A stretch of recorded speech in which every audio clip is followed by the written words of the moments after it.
nhớ nó sinh gió nó đặt cái tôi lại rồi tại vì nó do gì mong sinh gió đối gì lên tôi mình thi cột đê trong ấp hà năng gỗ ó nó đặt cái ba con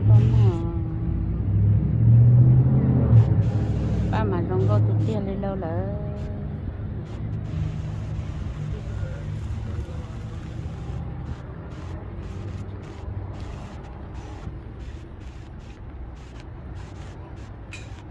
ba mà chết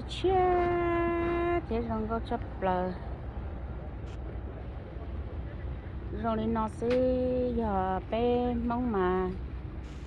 giờอยู่ở tế thì nằm mà lo chừng xa thì ở cha có ở cho chuyện chơi liền có chuyện ở tế xí thì chỉ nhau lên đời mình cả xã rồi đời bé mà mình cả hạt tiền ô có mình chơi chấp rồi liêu có thích chơi oppa nó có mà kén chấp rồi cái có lúc chỉ gì trong cái chỉ gì bà nói cho tự lo đời vô lúc chỉ gì chứ dù chỉ tao bài cờ thế dù chỉ tao bài điện năng thế dù bà cái còn nói với họ lò đời vô lúc lưới lò xứ là tê lưới là lưới tô bà chỉ tao đi vô bà nữa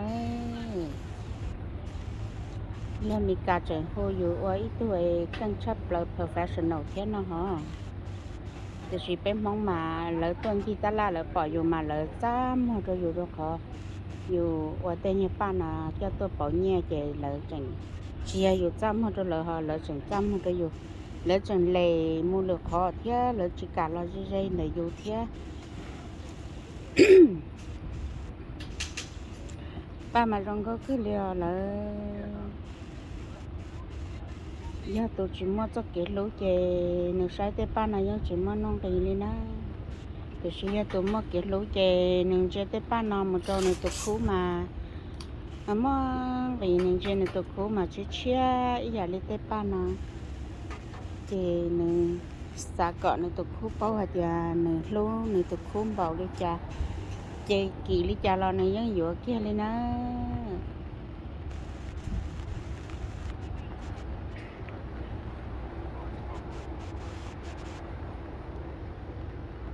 không nó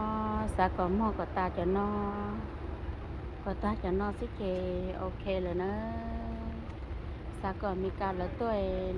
gái là ít bỏ một cọt xua lại cho nó nhớ tập chế tí tư mi cả lỡ chỉ vô ốp bỏ cho một cho đôi tỏ không nhỏ ít bỏ cho một cho đôi tỏ không xa thầu lời sợ là lỡ bỏ ba rồi rong go chia nhân là lợi xa ô tô là lấy xe luôn xí cho ba chỉ không thể là ô luôn là lu cho lúc nó nè mà chán đông đi ít nó thì chỉ một cái nhiều xe ít nó rồi ô là đặc cái là xa chế đặc cái bỏ rồi là để ba rồi thì lại tôi cho ra xong cái món này Halina sana ocha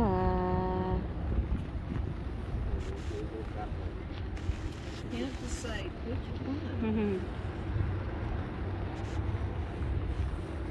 That one right there. Oh, that one?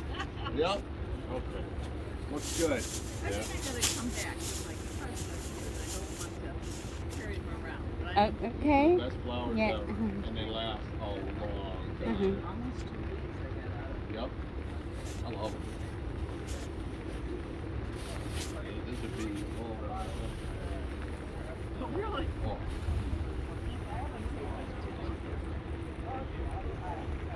Thank you. Thank you very much. Yeah. Cũng một ít trên năng gọi đô la sữa. Giờ lấy từ xã ô là lúa, chỉ nhớ xe chỉ ô li nó tao hỗ trợ xe thì có chở ô tô phải tao rong là chỉ muốn lấy cái chỉ muốn lấy cái hay dù ô li nó sẽ tí tao nhảy giả li ít tao năng mà ôi cho họ lì cả company chẳng mà tụ thơ cho để dù hay dù thế chỉ dù thế họ dù ô tô rong tô phê là chẳng hay dù thế